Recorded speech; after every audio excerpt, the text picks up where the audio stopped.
The room was thick with tension, my heart racing as I tried to calm myself. It was a quiet, lazy afternoon, one of those days where time seemed to crawl. I thought I had the house to myself. Alex, my stepson, was supposed to be out with his friends all day, leaving me with some much-needed alone time. My husband had been away on business for weeks, and while I loved him, the loneliness had started to settle in. I didn't expect anything out of the ordinary that day, but sometimes curiosity takes over. I had recently bought a toy, something to keep myself entertained during those long, lonely nights. I hadn't been sure if I'd ever actually use it, but it had been sitting in my drawer, tempting me, with no one around. I decided today was the day to give it a try. Excitement and nerves buzzed through me as I took it out of the box. My hands trembled a little as I held it, glancing around the empty room as if expecting someone to be watching. But I was alone. I reminded myself, just me and no one would ever know. I let the toy do its magic, and for a few moments, I lost myself in the thrill.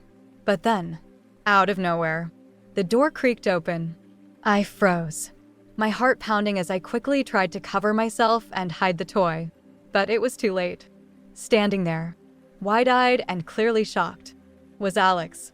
For a second, neither of us moved. Time seemed to freeze as we both tried to process what had just happened.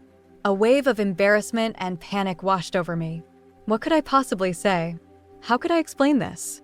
Alex cleared his throat, his face turning a deep shade of red. "I'm sorry," he mumbled, turning away. "I didn't mean to walk in on you." My voice felt stuck, but I managed to stammer out, "It's okay. I didn't know you were home." He nodded, backing out of the room quickly, but the awkwardness in the air was thick and suffocating. I knew something had changed between us in a way that wouldn't be easy to undo. My mind raced. What if he told his father? What if this ruined everything? For the rest of the day, I couldn't stop thinking about it.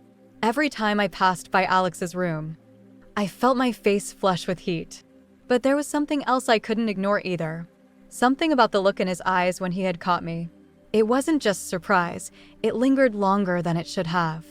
Days passed, and I did my best to avoid him, staying busy and acting like nothing had happened. But that moment kept replaying in my mind. It was embarrassing, yes, but also thrilling in a way I didn't fully understand. I felt guilty for even thinking about it, but I couldn't help it. There was something about the fact that Alex had seen me in that vulnerable state that stirred something inside me, something I couldn't shake. A week later, one evening, I found myself alone in the kitchen when Alex walked in. His presence made me tense up immediately. We hadn't spoken about what happened, and part of me hoped we never would. But the silence between us had become unbearable. He stood there for a moment as if debating whether to say something, and then finally broke the tension. About the other day, he started, his voice low and unsure. "I don't really know how to say this, but it's been on my mind." My heart skipped a beat. "It's okay, Alex. We don't have to talk about it," I said quickly, hoping to dismiss it. He shook his head. "No, I think we do." His eyes met mine, and for the first time since that awkward encounter, I could see something in his gaze, curiosity, but also something deeper. I've been thinking about it a lot. I didn't expect to see that, but now I can't stop thinking about it. His words caught in my throat as I realized what he was implying. The way he looked at me wasn't how a stepson should look at his stepmother. It was intense, almost hungry. I swallowed hard, trying to keep my composure. "Alex, it was a mistake. We should just forget about it," I said, my voice shaky. But instead of backing off, he stepped closer. "I don't think I can forget about it," he admitted, his voice barely above a whisper. I've never seen anything like that before. Now he trailed off, but I understood exactly what he meant. My pulse quickened as I struggled to grasp the situation. I knew I should stop this, tell him to leave. But there was something in me that was drawn to the tension, the danger of the moment. "What are you saying, Alex?" I asked, my voice trembling. He hesitated for a second, then spoke softly. I can't stop thinking about you, about what I saw. I know it's wrong, but I can't help it. My mind spun. This was crossing a line we could never uncross. But the way he looked at me, the uncertainty and desire in his voice, stirred something deep within me that I hadn't expected. I knew I should put an end to it, but I didn't. Instead, I took a deep breath and stepped closer. Just a little. This is dangerous. Alex, I whispered. He nodded. His eyes locked on mine. I know, he whispered back, but I've never felt like this before. Like I can't control it. The rational part of me screamed to walk away, to end this before it spiraled into something we'd regret. But the part of me that had been lonely, craving attention, couldn't resist the pull of his gaze. Before I knew it, we were standing too close. I could feel the warmth from his body, and the air between us seemed to crackle with electricity. I was trembling, not just from fear, but from excitement. This is wrong, I whispered, but I didn't move. Alex nodded again, but didn't step back. His hand reached out, hesitating before brushing against mine. The contact sent a jolt through me, and suddenly, all the reasons why we shouldn't be doing this faded away. In that moment, the world around us disappeared, the house, the consequences, even the guilt. It was just him and me standing in the kitchen, teetering on the edge of something dangerous, something neither of us could resist. His hand slid gently up my arm, sending a shiver down my spine. "We don't have to do anything," he murmured, his voice thick with emotion. I needed you to know how I feel." My mind raced, torn between the growing desire inside me and the voice in the back of my head telling me this was a mistake. But as his fingers lightly brushed my skin, I felt my defenses start to crumble. Without thinking, I leaned in, my lips brushing against his. It was a brief, tentative kiss, but it was enough to send my heart racing. When I pulled away, we both stared at each other, shocked by what had just happened. I started, but the words wouldn't come. He looked at me, his eyes filled with a mix of guilt and longing. "I'm sorry," he whispered. "I didn't mean to. I shook my head, stepping back. "This can happen," I said, my voice trembling. "We can't." But even as I spoke, a part of me didn't want to stop. A part of me wanted to give in to the moment, to the forbidden excitement that was building between us. The rest of the evening passed in a blur, neither of us mentioning what had happened. But the tension in the air was undeniable, the danger, the thrill. It was intoxicating. I knew we were on the edge of something that could change everything. Lying in bed that night, my mind raced. What had I done? What were we doing? No matter how hard I tried to push the thoughts away, I couldn't deny the excitement that had come with that forbidden kiss. Deep down, I knew this was just the beginning of something far more complicated. The next morning, I woke up with a heavy sense of unease, my mind replaying the events of the previous night. What had begun as a fleeting moment of curiosity had now morphed into something much more dangerous. I couldn't stop thinking about the kiss, the way Alex had looked at me, the way I had responded. As I went about my day, I tried to focus on the usual tasks, but everything felt different now. Every time I saw Alex or heard his voice from another room, my heart pounded.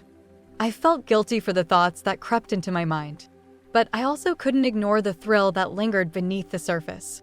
That evening, I sat alone in the living room, trying to distract myself with a book. The house was quiet, and for a moment, I hoped that maybe things would go back to normal, that Alex had decided to forget what had happened and we could pretend it was just a mistake. But deep down, I knew that wasn't the case. Just as I started to relax, I heard footsteps behind me. I didn't need to turn around to know it was Alex. He stood there in silence for a moment before speaking. "Can we talk?" he asked, his voice soft but steady. I closed my book, feeling the weight of the situation settle on my shoulders. "Alex, I don't think," I began, but he cut me off. "Please," he said, stepping closer. "I just need to say this." Reluctantly, I nodded, motioning for him to sit down.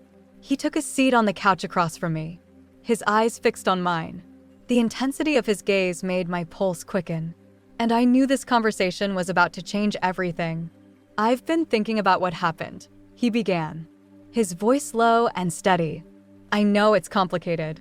I know we shouldn't. But I can't stop thinking about you. About us." I opened my mouth to protest, but he spoke again before I could.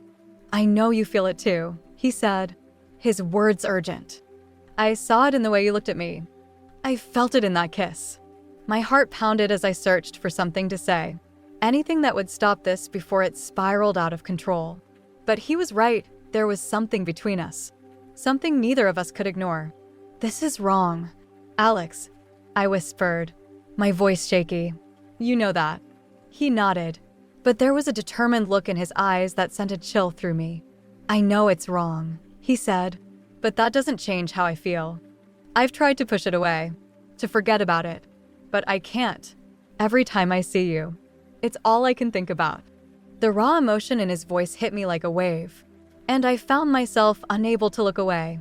The room seemed to shrink, the air thick with tension, and I could feel my resolve weakening. My mind was a battlefield, caught between what was right and what I wanted. "Alex," I began, but he leaned forward, his hand brushing against mine. "Just listen," he whispered. "I know this is complicated, but I can't keep pretending I don't want you. I've never felt this way about anyone before." His words lingered in the air, heavy with meaning. I felt the heat rising between us, the magnetic pull that was impossible to resist. I knew I should get up, walk away, end this before it went any further. But instead, I stayed frozen by the intensity of the moment. Slowly, cautiously, Alex moved closer. His hand gently touched my cheek, and I felt my breath catch in my throat. Every nerve in my body was on edge, my heart pounding so loudly I could barely hear anything else. "I don't want to make this harder for you," he murmured, his thumb lightly tracing the line of my jaw. "But I can't stop myself." His lips were so close to mine that I could feel the warmth of his breath. My mind screamed at me to stop, to pull away, but my body betrayed me. I leaned in, closing the space between us, and our lips met in a slow, burning kiss. The kiss was electric, sending shockwaves through my body. It was as if all the tension, all the forbidden desire, had finally been unleashed. The room faded away, leaving just the two of us, wrapped in a world of our own. We pulled apart, breathless, our foreheads resting against one another. The weight of what we had just done lingered in the air, thick with tension. Yet neither of us moved. Neither of us wanted to break the moment. "We can't keep doing this," I whispered, my voice barely above a murmur. "I know," he replied, his breath uneven. "But I don't want to stop." We sat there in silence, the space between us heavy with unsaid words. I was fully aware of the danger we were treading on dangerous ground, but the pull of desire and excitement was overpowering. It felt like an addiction, drawing us in deeper with every passing second. That night, after Alex went to bed, I lay awake, my thoughts swirling. What had begun as a fleeting moment of curiosity had now escalated into something much more complex. I didn't know how to handle it or how to put an end to it. The line had already been crossed, and there was no turning back. The next few days passed in a blur of stolen glances and quiet tension. Whenever Alex and I found ourselves alone, the air between us crackled with unspoken desire. We never spoke of what had happened, but the connection between us was undeniable. One evening, after my husband had gone to bed early, Alex came into the kitchen again. This time, there was no hesitation. The moment he entered, I felt the intensity between us grow stronger. Without a word, he crossed the room and kissed me, his arms wrapping around my waist as if he had been holding back for too long. This time, I didn't push him away. We gave into the moment. The thrill of what was forbidden heightened everything. It was reckless, dangerous, but I couldn't stop myself. We were tangled in a web of desire, and there seemed to be no way out. As days turned into weeks, our secret grew, hidden beneath the surface of our everyday routines. We were always cautious, constantly on edge, but the excitement only made it more intense. Deep down, I knew it couldn't last, that eventually we'd get caught and the consequences would be disastrous. But for now, in the quiet moments when it was just the two of us, nothing else mattered. And though I understood how devastating the fallout would be, I couldn't help but savor every stolen kiss, every whispered word. Because sometimes, the things we want most are the very things that can destroy us.